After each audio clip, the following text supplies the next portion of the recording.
Bem, companheiros e companheiras, boa noite a todos que nos acompanham nessa conferência dos bancários do Paraná.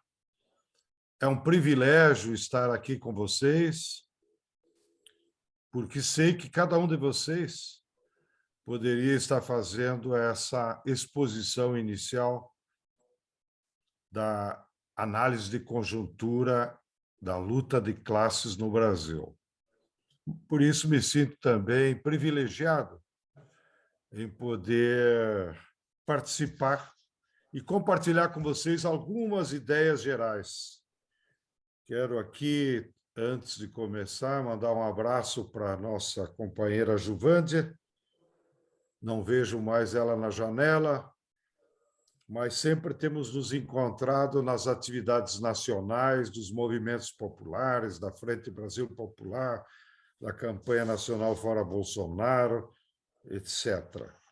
E também quero enviar a cada um de vocês um abraço fraternal, porque sei que vocês todos aí nas regionais e em Curitiba têm contribuído há muitos anos com as atividades do MST, de maneiras que bancários e sem terra sempre realizamos muitas atividades como parte da grande classe trabalhadora do nosso país.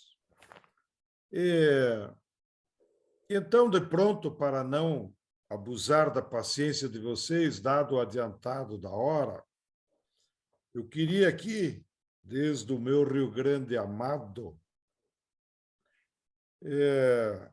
compartilhar com vocês algumas ideias muito gerais, em tópicos,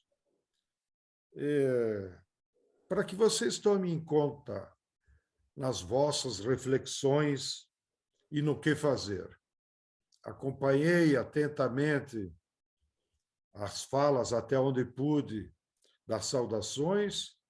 Muitos de vocês já se referiram à conjuntura e, sobretudo, elencaram alguns desafios que a classe trabalhadora e, dentro dela, os bancários, teremos nesse próximo período de curto prazo, que tem no centro da luta de classes as eleições de outubro. Dito isso, então, vamos ao trabalho. Vou dividir em tópicos para facilitar o meu raciocínio e também compartilhar o que são as ideias gerais da conjuntura política. Vocês todos são militantes calejados da luta de classes, mas não custa repetir de que a análise da conjuntura política é essencialmente a análise da correlação de forças da luta das classes. Porque eu tenho andado por aí em todo o país e lamento quando os nossos companheiros de diferentes espaços, ao fazerem análise de conjuntura, se prendem a fatos, declarações, o que saiu no jornal, ou comportamentos de dirigentes políticos do nosso país. Então, quero recorrer aos clássicos. Desde o velho Marx, quando fez aquela análise clássica, a luta de classes na França. Aí está uma metodologia já que nos ensina até hoje de que a conjuntura política é determinada pelo comportamento das classes na luta entre elas.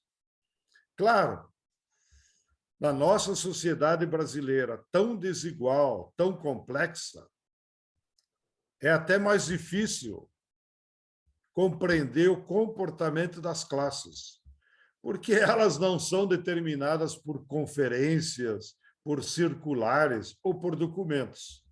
O comportamento das classes a gente percebe por simbologia. Daí a importância de tentar analisar, pelas simbologias, qual é o comportamento delas. Por outro lado, também queria compartilhar com vocês que a luta política não se restringe a eleições. Aí recorro a Santo Antônio Gramsci. E, na minha opinião, só tem dois santos italianos, São Francisco e Santo Antônio Gramsci, ainda não reconhecido pela Igreja Católica. Mas o Santo Antônio Gramsci dizia que o poder político ele ocorre como luta de classes, das classes, em todos os espaços coletivos da sociedade. Portanto, ele aparece num sindicato, numa rádio, numa igreja, e, obviamente, aparece como símbolo maior nas eleições, onde, escondido atrás dos partidos, estão os interesses das classes.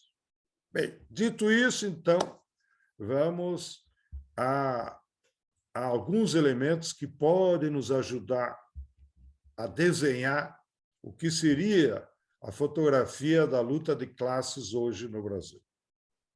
O primeiro tópico que quero trazer à vossa consideração, porque ele é o pano de fundo do teatro da luta de classes hoje no Brasil, é que a sociedade brasileira vive a sua pior crise de todos os 500 anos. E é uma crise do modo de produção capitalista. Não é uma crise nem sequer brasileira.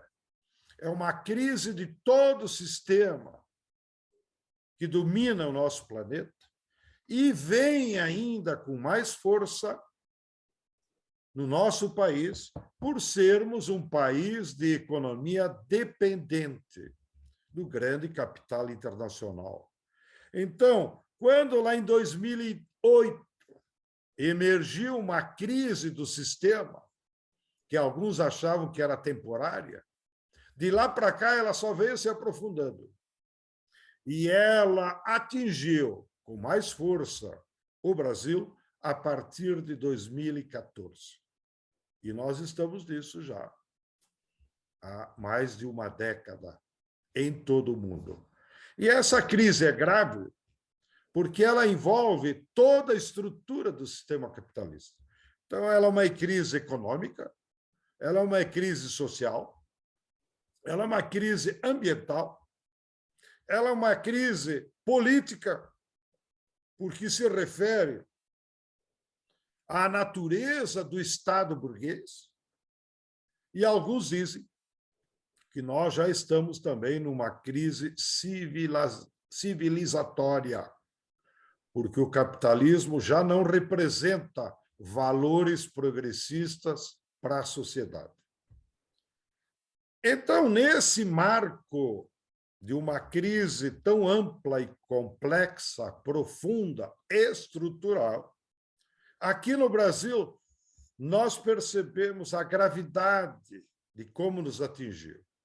Na economia, por exemplo, embora nós tenhamos 200 bilionários que controlam mais de 50% do PIB, seja como proprietários das indústrias, das grandes empresas, das mineradoras e dos bancos, que vocês sabem muito bem o poder que eles têm, né?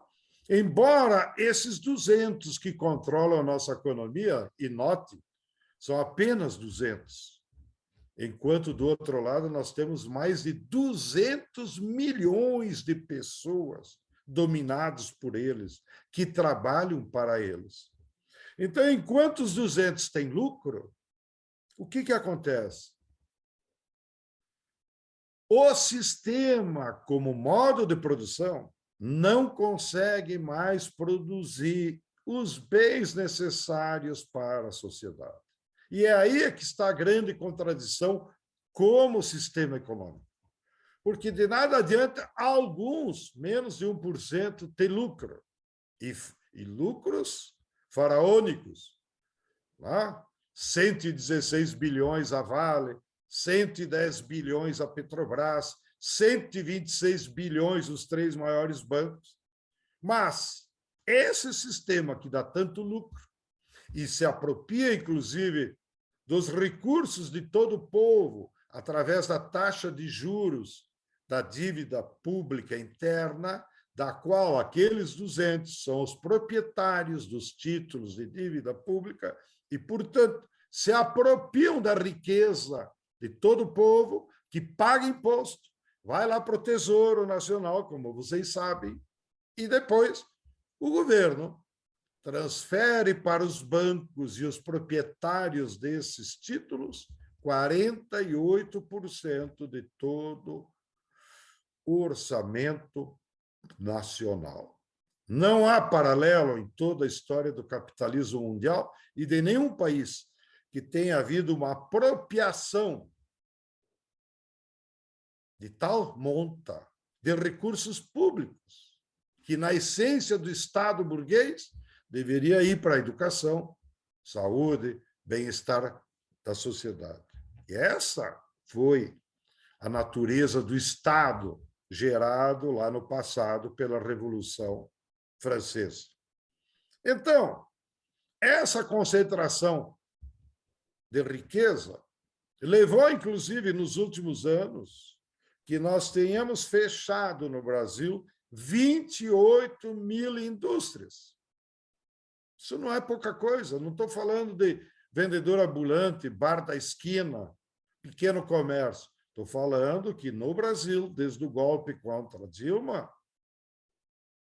28 mil indústrias foram à falência, que botaram para a rua, inclusive, 1.400.000 operários industriais altamente qualificados. Bem, isso trouxe como consequência a crise social. Nós nunca tivemos uma situação de tamanha desigualdade social. Os dados do PNAD, do IBGE, revelam que nós temos hoje mais de 60 milhões de trabalhadores adultos fora do sistema produtivo. Esses companheiros e companheiras perderam emprego, não têm trabalho fixo, não têm renda fixa e, pior, perderam os direitos trabalhistas, previdenciários. Se não fosse o SUS, Santo SUS, nós teríamos uma tragédia humanitária no Brasil, porque essa gente está à margem da sociedade, deixaram de ser cidadãos. Bem, esses excluídos do Brasil, tamanha é a gravidade do que aconteceu, são hoje o segundo maior país da América do Sul. O primeiro é o Brasil e o segundo é os excluídos do Brasil. Daí houve um agravamento da crise ambiental, que vocês estão assistindo, muda o clima, muda a água, há uma contaminação dos alimentos pelos agrotóxicos, enfim. O capital, em tempos de crise, como nos ensinou Rosa Luxemburgo, lá no início do século, que ela viveu uma crise estrutural do capitalismo durante a Primeira Guerra Mundial, e ela nos advertiu, cada vez que há uma crise estrutural, o capital, sobretudo o capital fictício, financeiro, que vocês conhecem muito bem, ele corre lá para os bens da natureza para buscar dois objetivos. Primeiro, transformar aquele capital fictício em moeda, em títulos, em patrimônio real. Então, eles compram terra, florestas, minérios, água, biodiversidade e protegem o seu capital em relação aos outros capitalistas. E o segundo objetivo é que eles sabem, como a Rosa ensinou, que os bens da natureza não têm valor, do ponto de vista de não serem frutos do trabalho humano. Então, você não consegue nem medir que valor tem uma floresta, que valor tem um pinheiro aí no Paraná. Ele não vale nada. Ele não foi fruto do trabalho. Porém, quando um capitalista se apropria desse pinheiro, derruba e bota lá no mercado as tábuas, com baixo nível de trabalho humano, ele adquire uma taxa de lucro extraordinária. Sempre uso o caso da água, que todo mundo consome nas garrafinhas. Vocês devem ter colocado aí na mesa várias delas. Pois bem, hoje as duas grandes empresas que controlam o comércio de água em garrafinha é a Nestlé e a Coca-Cola. A taxa de lucro delas no comércio da água potável é de 400%. Então, a Nestlé e a Coca-Cola correm atrás dos reservatórios de água, correm atrás do nosso aquífero Guarani, que está lá no subsolo, para obter essa enorme taxa de lucro. Enquanto na indústria a taxa de lucro média no Brasil é 13%, mesmo aí nos bancos, que é uma área privilegiada, vocês sabem, a taxa de lucro deles está em torno de 20%, 25%. Então, imagine um empresário, uma grande empresa transnacional, ter uma taxa de lucro de 400%. E é por isso que, então, essas empresas é o grande capital que está financiando as agressões na Amazônia. São eles que financiam indiretamente os 25 mil garimpeiros que estão lá no Zé Yanomami, cometendo todo tipo de crime ambiental e humanitário, e depois botando mercúrio. Quem compra o ouro dos garimpeiros? Duas empresas, uma do Canadá e outra britânica. Quem compra a madeira resultante do desmatamento da Amazônia? Duas empresas, uma dos Estados Unidos e a outra da Bélgica. Então, se nós quiséssemos interromper o desmatamento, bastaria proibir a exportação de madeira, que inclusive é exportada sem nenhum processo de beneficiamento. Vai em tora. Chega a doer na alma ver aquelas enormes balsas carregadas de tora saindo de Santarém, saindo de Manaus e Itacoatiara, rumo aos Estados Unidos e ao Canadá. Bem, daí resulta também uma crise política, como me referi, e vocês sabem melhor do que eu, que o Estado burguês não funciona mais. Não? Ele não é mais um instrumento de democratização. Foi dito aí em várias falas. O ataque aos direitos dos trabalhadores, as manipulações que eles fazem, o papel que o Centrão teve, olha aí, distribuíram 40 bilhões de recursos públicos entre meados do ano passado e agora, em emendas secretas, que é proibido, nem um juiz consegue saber em que mesmo foi aplicado os 40 bilhões. E todo mundo sabe que os deputados passam para as prefeituras, que fazem aquelas obras desnecessárias, cujo objetivo principal é retornar as comissões para os candidatos que deram aquele dinheiro para as prefeituras. Bem, sigo. Daí também resultou uma crise civilizatória. Por quê? A nossa geração, e eu vi aí vários de vocês, quem sabe que são da minha idade, embora me alegre que a maioria são mais jovens, mas a minha geração foi educada que todos nós, para se salvar e progredir de vida, deveríamos estudar e trabalhar. Você ia na missa, o padre dizia estude e trabalhe. Você ligava ao rádio, estude e trabalhe. Você ia na escola, estude e trabalhe.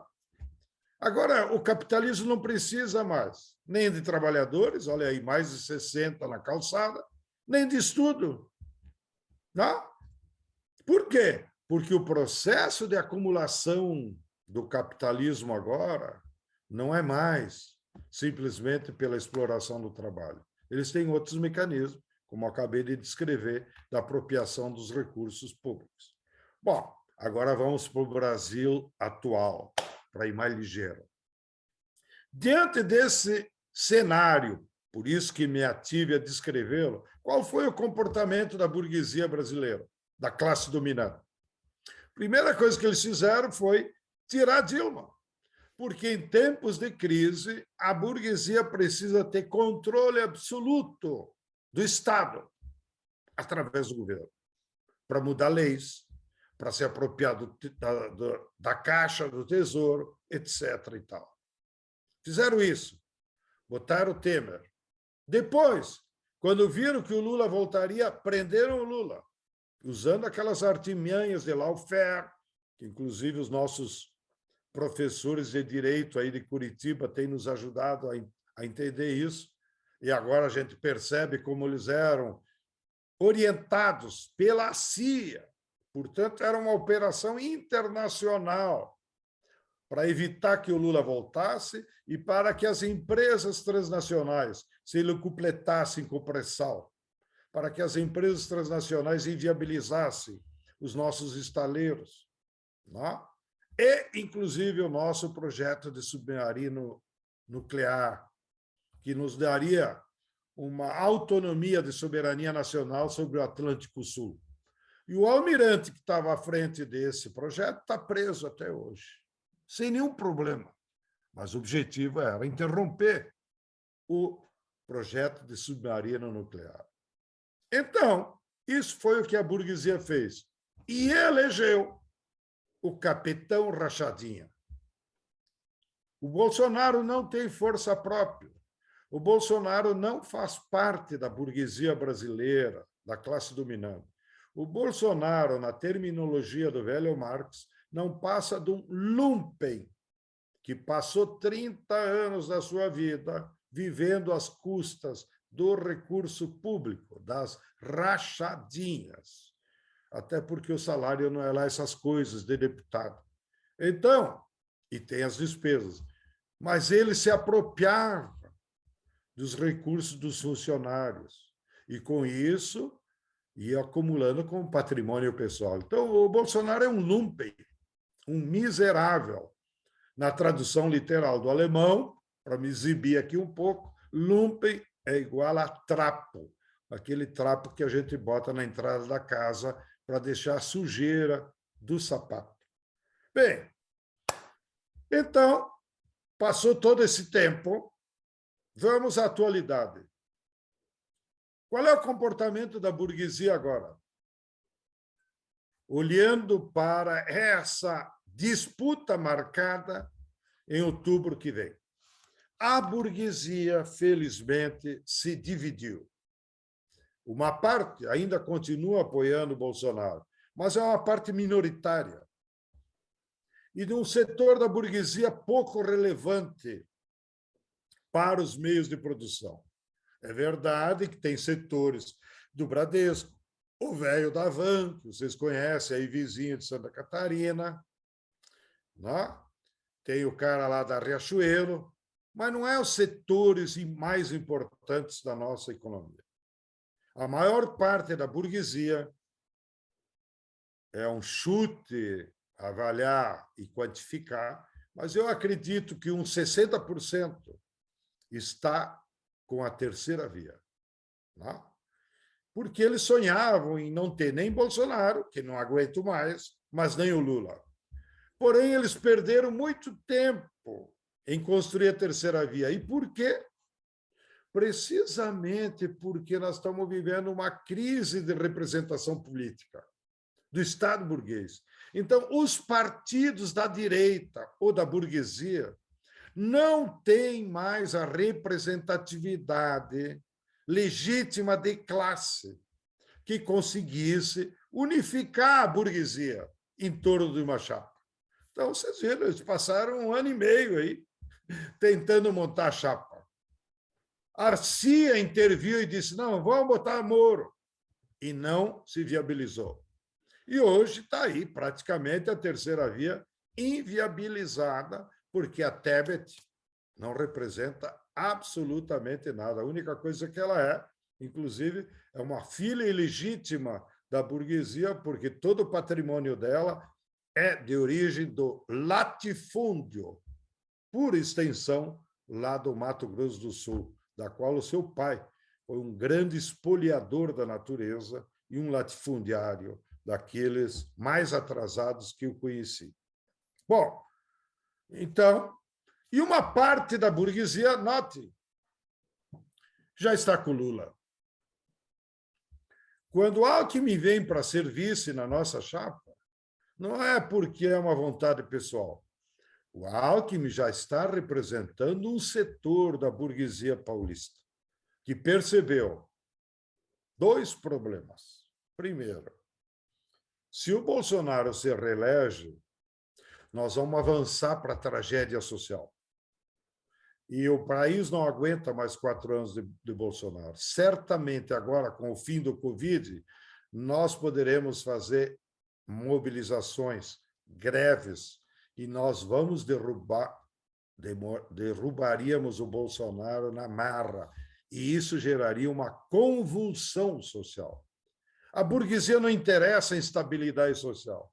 Ela precisa de equilíbrio social para poder continuar explorando e tendo o seu lucro. Então, a burguesia optou, uma parte da burguesia optou pelo Lula, buscando, em primeiro lugar, ter equilíbrio social. E o segundo lugar é porque eles temem que, num sistema de crise estrutural, o programa do Lula seja mais radical, para resolver os problemas concretos da população. Então, eles se aliam com o Lula para tentar diminuir, rebaixar o programa que as massas vão exigir nas ruas nos próximos meses. Além do Alckmin, outros próceres da porta-vozes da burguesia já estão se manifestando.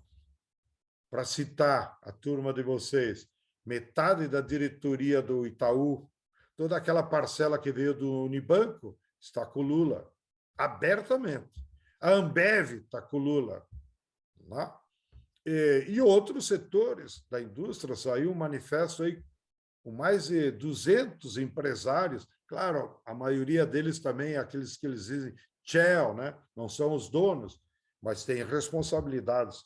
Então, o Lula está com um bom apoio, mesmo na minha área aí, que é o agronegócio, o Blairo Maggi apoia o Lula, que é o maior produtor de soja do mundo, e é originário aí de Medianeira, para quem não sabe, ainda que o pai dele era meu conterrâneo aqui do Rio Grande.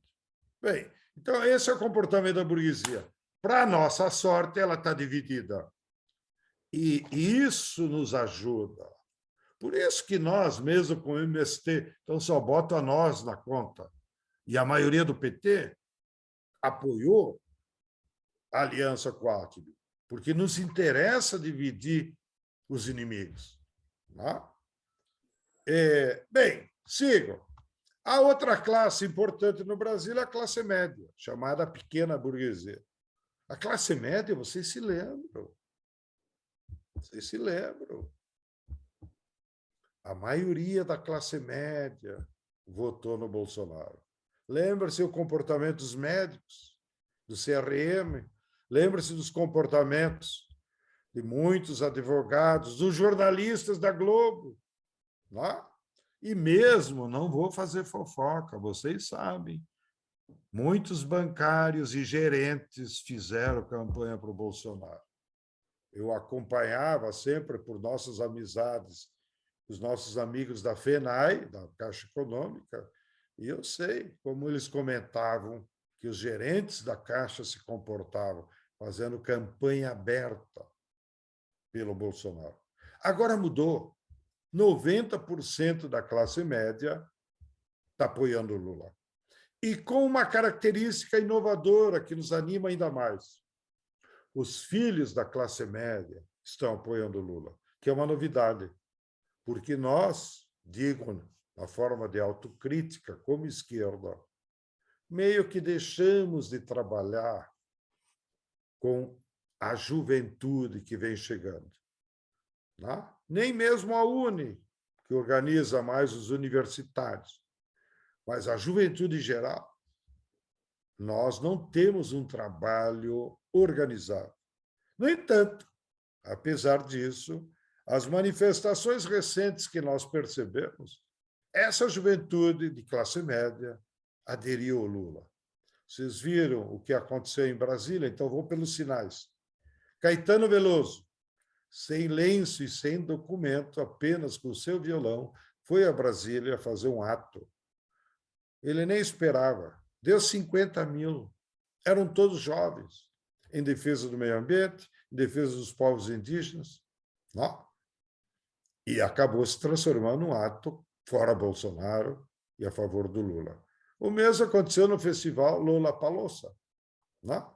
Quando a Pablo, que por sinal nos orgulha, é filha, a mãe dela está sentada no Triângulo Mineiro, quando ela abriu a bandeira do Lula, viralizou para o país inteiro. O ingresso naquele festival era R$ 400. Não? Então, esses são sinais de como na classe média mudou e o Lula tem o apoio de 90%. Finalmente, a classe trabalhadora, da qual vocês são especialistas e dirigentes, e não vou me ater tanto a ela, porque vocês conhecem tanto quanto eu. E a classe trabalhadora, o que mudou? 28% dos votos do Bolsonaro em 2018 era de gente que disse, se tivesse o Lula candidato, eu votaria no Lula. 28%. Portanto, a classe trabalhadora, nas eleições de 2018, foi dividida. Por isso que o Haddad perdeu. Por isso que nós não conseguimos botar massa na defesa da Dilma. Botamos lá 50 mil em Brasília, quando a cidade tem 200 mil servidores públicos, que todos foram beneficiados pela política da Dilma, mas não foram defendê-la. E são trabalhadores, servidores públicos. Então, a classe esteve dividida em 2018. E agora, com a vitória política que tivemos aí em Curitiba, da qual vocês participaram ativamente conosco na vigília, né? Quando Lula sai da cadeia com aquela grande vitória política, foi uma vitória da classe trabalhadora. Não foi nem dele pessoal, claro, comprovou que era inocente, nem foi do PT. Foi uma vitória da classe trabalhadora, porque o Lula, com toda a sua experiência e representatividade de 40 anos de luta, ele emergiu como o representante natural da classe para a disputa política da luta de classe. A primeira fala dele e as suas repercussões na imprensa e na vida política da classe trabalhadora foi que todo mundo já lançou ele para candidato. Não precisou os partidos fazer convenção, nem o PT ainda legalizou. Não? Mas a classe, de forma unida, apoiou o Lula. Vou dizer aqui na forma de indignação. Eu fui, no 1º de maio, em São Paulo, das centrais sindicais, e das 8 centrais sindicais que estavam no palanque, duas centrais apoiaram a prisão do Lula. Não? Isso lá em 19. Eu fiquei estarrecido, desci do palco e fui para casa. Não vou perder tempo com esse bando de pelego. Ainda que era só 2. Bom, agora, todas as 10 estavam no 1º de maio, lá na frente do Pacaembu, apoiando o Lula. Então, é mudança também no movimento sindical pelego, vamos dizer assim, que, apesar de seguirem pelegos, agora apoiam o Lula. Então, o principal fato da classe trabalhadora é que ela vai unida no Lula. E isso transformou o Lula num candidato, digamos, que tem tudo para nós ganharmos no 1º turno. Vou terminando, porque alguns de vocês já falaram no que fazer, mas só para, em forma de manchetes, compartilhar com vocês o que nós estamos discutindo no conjunto dos movimentos populares, na campanha Fora Bolsonaro, na Frente Brasil Popular, da qual os bancários participam, através da Contraf, né? Dizer assim que nós temos discutido lá nesses espaços coletivos unitários da classe, primeiro, que nós não podemos só analisar a conjuntura e ficar de braço cruzado. Em primeiro lugar, nós temos que transformar a campanha do Lula numa campanha de massas, como foi a de 89. O povo tem que fazer a campanha. Isso não é problema de publicitário, nem debate na televisão. Agora terá que ser decidido nas ruas. O povo tem que fazer isso.